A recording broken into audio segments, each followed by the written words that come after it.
Le Wingmaster débrief du dimanche, le voici, le voilà. Il est là, le Jérôme Cano. Salut Jérôme. Salut Seb, salut à tous. Bienvenue dans ce débrief. Il est enregistré cette fois, vous le savez. Des fois c'est en live, des fois c'est enregistré. Bon, pas de jeu pour cette fois, ça sera pour la prochaine fois.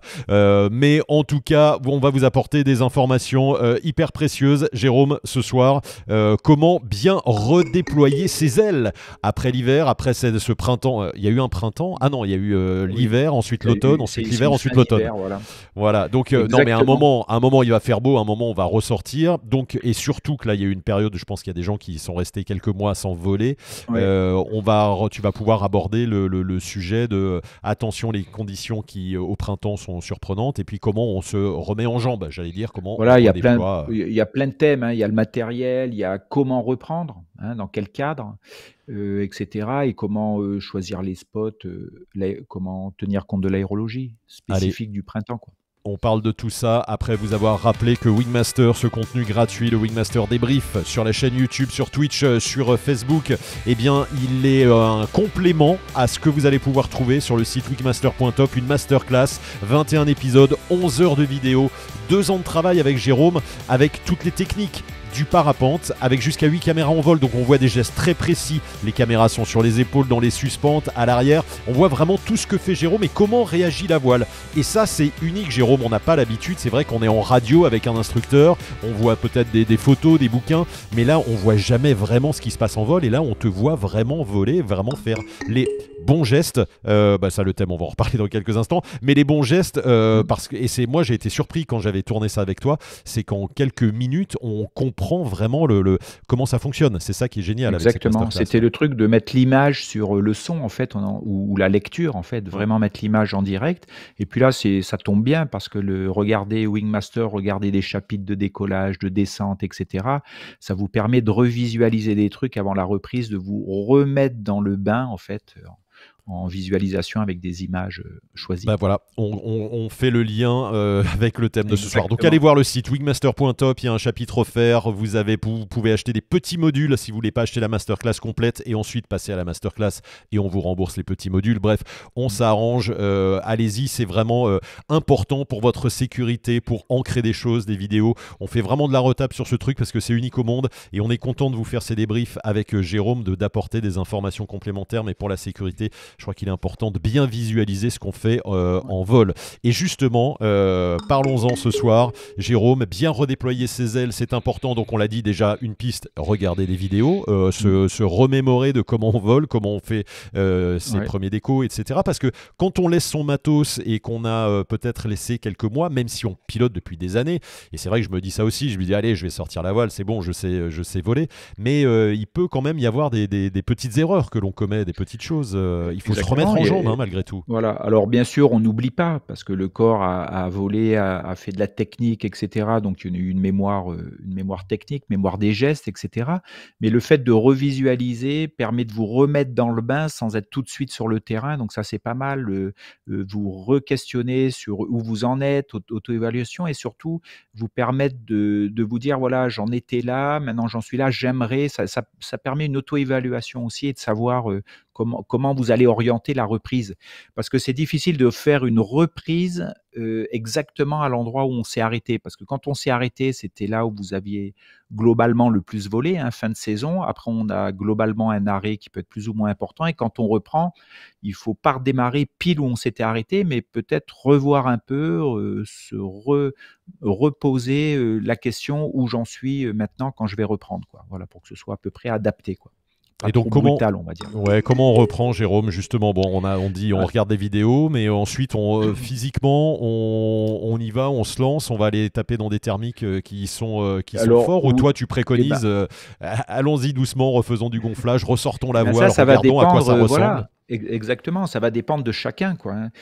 Si on commence, par de la technique, on peut très bien recommencer par faire du gonflage, sur le terrain d'atterrissage, par exemple, dans des endroits, adaptés pour ça. Juste reprendre contact avec la voile, avec la force de la voile, avec revoir un peu les trucs, jouer avec la voile, donc ça peut être ça. Puis il y a des pilotes qui, eux, reprennent directement, dans en vol, sur du vol de durée, sur de la balade et cetera. Ça leur pose pas trop de problèmes et il y en a qui vont avoir du mal de faire une reprise seuls s'ils ont leur matériel, mais peut-être vont se dire: «Bon, pour une reprise, je vais reprendre avec le club, par exemple, en étant accompagné, je vais reprendre en école 1 ou 2 journées juste pour me remettre dans le bain avec les bonnes bases et avec une structure qui va, s'occuper, on va dire de Ouais. l'intendance, du choix du site et cetera. Ça va rassurer, on va s'occuper que de la technique, par exemple». Ça va dépendre du temps dans lequel on n'a pas volé, Tout quoi. à J'allais fait, dire, si on n'a voilà, pas volé entre novembre et mars, avril, mai, ça commence à faire une longue période. ça fait pas Peut-être que la mal, hein. première chose à faire, Jérôme, dis-moi si je me trompe, mais c'est de réouvrir son matos et de revoir si tout est bien connecté, si la voile de lui faire prendre Alors l'air et de reprendre conscience du matériel, j'allais dire. tout à fait, ça peut être vérifier son matos, se mettre sur un portique avec sa sellette si on a du matériel, revoir les réglages et tout. En fait, se réapproprier le matériel, hein, ça peut être, contact physique avec sa voile, parce qu'on l'aime bien, l'ouvrir, quand on parle matos, on parle aussi accessoires, les fringues, le casque, ça peut être l'instrumentation, remettre en charge sa radio, ça peut être des trucs comme ça, hein, quand on s'est arrêté depuis longtemps et quand on a du matériel. Les gens qui n'ont pas de matériel, en fait, ça va être carrément moins compliqué. Soit ils sont dans un club qui peut leur prêter du matériel, soit ils repassent dans des structures pro qui vont leur permettre de retoucher du matériel, de repartir dans un cadre avec une progression, de reprendre où ils en sont, savoir où ils vont, etc., avec un encadrement, quoi. J'allais te dire, toi, tu conseilles d'y aller progressivement parce que tu donnes l'exemple de gens qui sortent leur matos. Oui. Par exemple, moi, j'ai la voile, là, j'ai une voile et ça fait 4 mois qu'elle est là. Je me sens pas de la sortir direct. Allez, je décolle et j'y vais parce que je sais que je l'ai empaqueté, mais est-ce que je l'ai bien empaqueté, bien démêlé, machin, Alors etc. Donc, après, le faut truc, c'est prendre du voilà, temps, c'est de quoi. faire, par exemple, voilà, prendre le temps, c'est toujours pareil. Si toi déjà tu te poses la question de ça, tu sauras ce que tu as Bien besoin, sûr. donc progressivement faire quelques gonflages, te réapproprier le matos, faire du vol en air calme, par exemple, juste pour faire, de la balade et redémarrer, monter en puissance petit à petit, pour, on va dire toute la saison jusqu'en septembre, Et suivant comme, les créneaux que tu as. Et quand tu dis ça, et là on peut le rappeler, donc on vient de parler du Mmh. matos, mais de la saison aussi. On est au mois de mai, juin, si vous Oui. regardez cet épisode quand on vient de le faire là. Le printemps a pas vraiment eu lieu. On a des conditions de printemps et on le rappelle, et on a un Wingmaster de la saison dernière que vous Mmh. pouvez regarder. Danger, voilà le printemps. Le printemps, c'est pas la période la plus cool de l'année, contrairement à ce qu'on pourrait croire. Oui, c'est-à-dire qu'on va réunir plein de choses là. C'est-à-dire que ça a été assez thermique cet hiver là, les gens on a bien volé par exemple en janvier, c'était super sec, c'était la sécheresse et cetera, donc on avait déjà des conditions thermiques et là depuis un mois, on redémarre, sur une fin d'hiver, il pleut, il y a du vent, donc c'est pas très volable.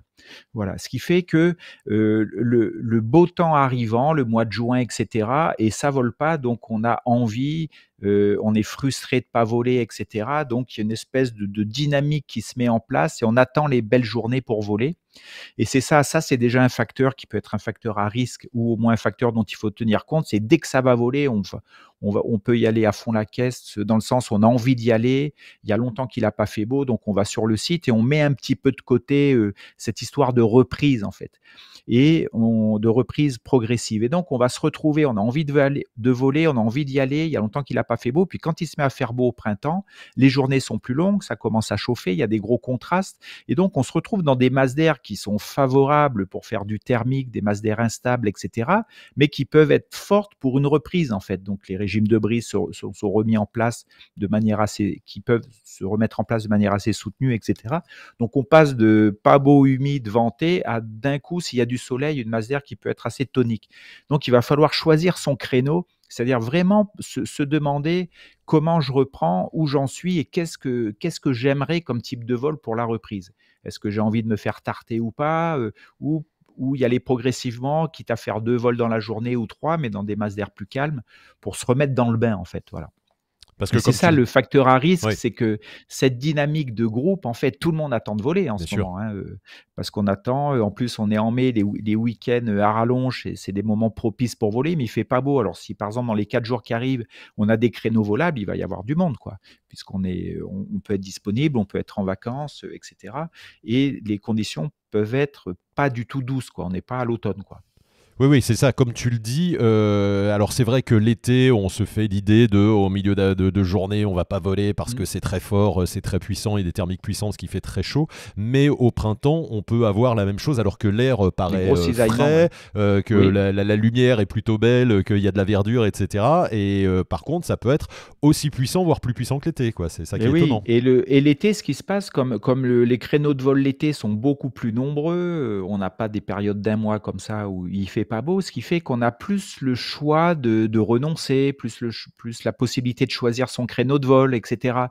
Donc on a plus de temps pour se dire: «Tiens, qu'est-ce que j'ai envie de faire aujourd'hui? Je suis en forme, donc je peux y aller. Là, je vais me reposer un peu, je volerai ce soir» ou et cetera, ou voler le matin. Donc on a plus de choix de créneaux de vol. Alors qu'au printemps, quand ça vole pas depuis longtemps, dès qu'il y en a un, on fonce dedans en fait. Et comme on a moins de possibilités de choisir, on peut se faire un petit peu avoir ou se dire: «Bon allez, j'y vais», et puis être dans des masses d'air qui sont pas super confort quoi, voilà.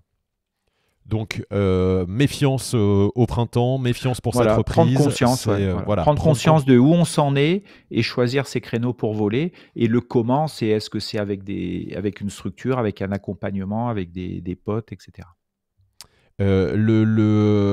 Explique-nous pourquoi le printemps. Alors, on a bien compris Mmh. au niveau météo, au niveau reprise, j'allais dire, c'est ce mélange de tout ça, le mélange Ouais, aussi parce que, alors, c'est vrai que on l'a rappelé quelques fois.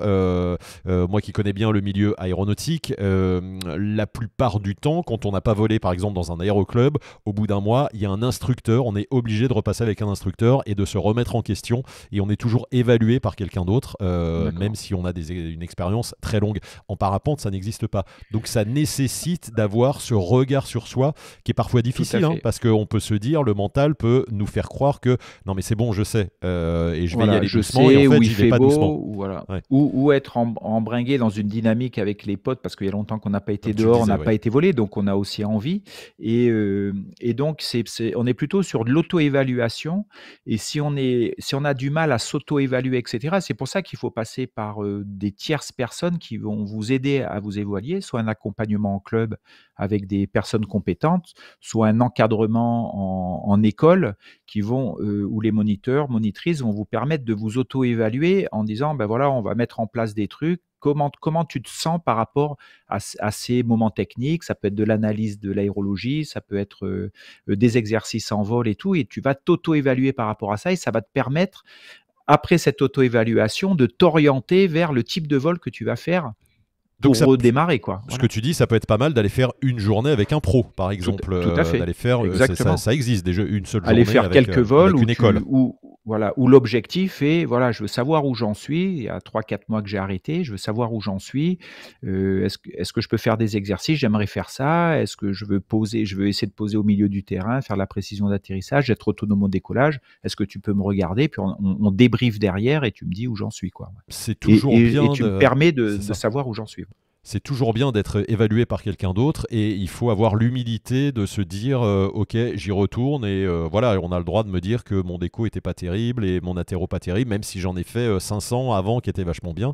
Il faut accepter ça. C'est Exactement, vrai ouais. que c'est pas toujours facile. Je me souviens avoir fait le stage perf thermique l'année dernière. Ça fait 10 ans que je vole, donc je me dis Mmh. et on me reprend encore sur les décos et sur les Et oui, attéros pour sorte de améliorer. bricole, ouais. Donc il faut Oui. arriver à prendre sur soi en disant ah, mais j'en fais des centaines, je sais atterrir, mais Après bah non, le regarde, ouais, cherche la précision, fais ça, fais ça. ouais. Et là, effectivement, ça te questionne aussi. C'est hyper intéressant Tout à d'aller fait. faire ce Donc genre de l'objectif de cheminement. l'encadrement, il est double. C'est sûr que c'est la démarche est bonne déjà d'aller dire: «Tiens, j'en suis où?»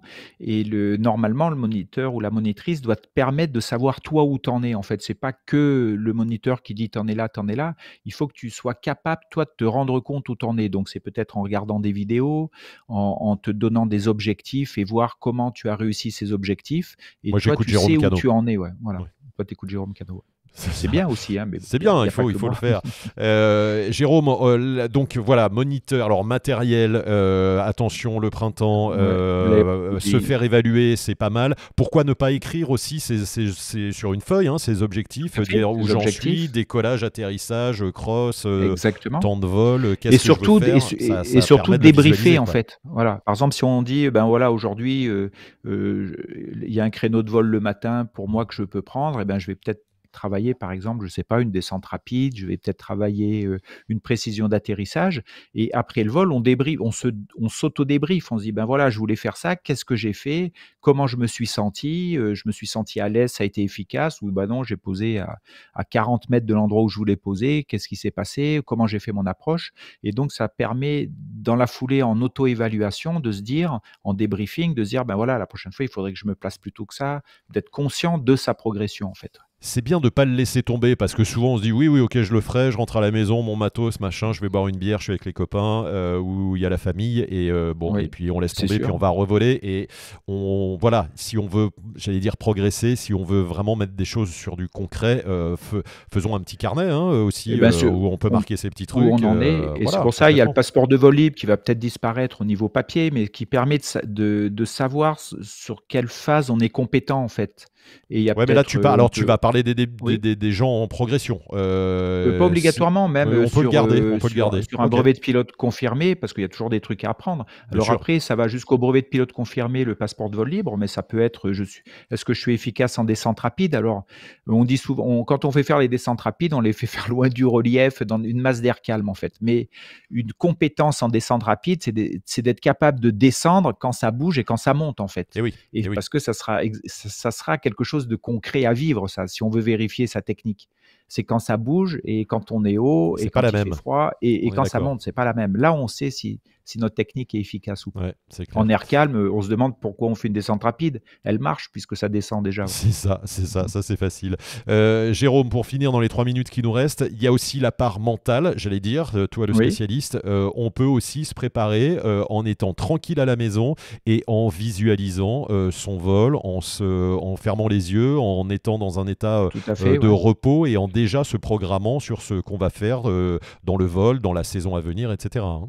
Exactement. Les habiletés mentales qu'on peut entraîner, hein, bah, il y a ça, il y a le fixer des objectifs, par exemple, se dire: «Voilà, au prochain vol, j'essaierai de faire ça». Alors, les objectifs, il faut qu'ils soient personnels et en lien avec où vous en êtes, en fait, pour que ce soit pas, vous redémarrez en temps il y a 6 mois que vous avez volé, il faudra pas se gourer sur la durée de vol et sur la distance si vous faites du cross ou tel site ou telle aérologie. Donc la fixation d'objectifs, ça, c'est une habileté mentale. Re-questionner votre motivation. Qu'est-ce qui vous motive de revenir voler, et cetera? Vous pouvez, comme tu le dis, utiliser de la visualisation, donc en prenant comme par exemple des vidéos que vous aimez bien en décollage, par exemple, en thermique, en voltige, en pilotage, et cetera, puis vous réimprégnez, en imagination de ce que vous souhaiteriez faire. Ça peut être ça, ça peut savoir, si, vous avez une certaine, reprendre de la confiance, par exemple, ça c'est aussi des habiletés mentales. Être en forme. Ouais, on parle du physique et tout, c'est être en forme, être reposé quand on va voler, choisir le site, reprendre, peut-être des liens avec des gens aussi, parce qu'on vole en groupe. Voilà, c'est tous ces trucs-là, qu'on peut préparer, au moins y penser, au moins en prendre conscience, quoi. Voilà. Donc plein de petits trucs, plein de petites astuces pour bien reprendre tout, et en sécurité, toujours attention. Hein, c'est ça, on devrait avoir un warning quand on reprend le parapente. C'est malgré tout un milieu en 3 dimensions, pas un milieu Bien naturel, sûr, j'allais dire. Et même ça, de se remettre en vol après quelques mois et de reprendre à nouveau des repères, c'est de prendre l'altitude, tout de à la fait, confiance en soi, ça peut prendre un ouais. petit peu de temps, quoi. Ça prend un peu de temps, il faut accepter que ça prenne du temps, il faut accepter qu'on puisse avoir des appréhensions de la reprise. L'objectif, bien sûr, de se faire plaisir, donc bien questionner: «Qu'est-ce qui me fait plaisir dans le vol? Comment je me fais plaisir? Qu'est-ce que j'aime?» et cetera, pour tendre vers ça, en fait. Ça, on pensait matos aussi, utiliser un portique, ça vous permet de vous remettre dans votre sellette et de revivre un peu, l'installation dans votre sellette, surtout si vous avez changé de matos aussi, je pense à ça. Bien Souvent les sûr. gens reprennent et puis on peut-être investi dans un nouveau matos, pendant la période dans laquelle ils volaient pas, quoi. Voilà. Donc la reprise, attention, voilà tous les Mmh. conseils de Jérôme pour la reprise. On a fait un petit peu le tour de tout. Si vous avez des questions, n'hésitez pas à les poser sur la vidéo, sous la vidéo, j'allais dire. Oui. Et puis Jérôme y répondra. Si vous êtes membre Wingmaster, vous avez accès au chat de la communauté Wingmaster où vous allez pouvoir également échanger avec les autres pilotes.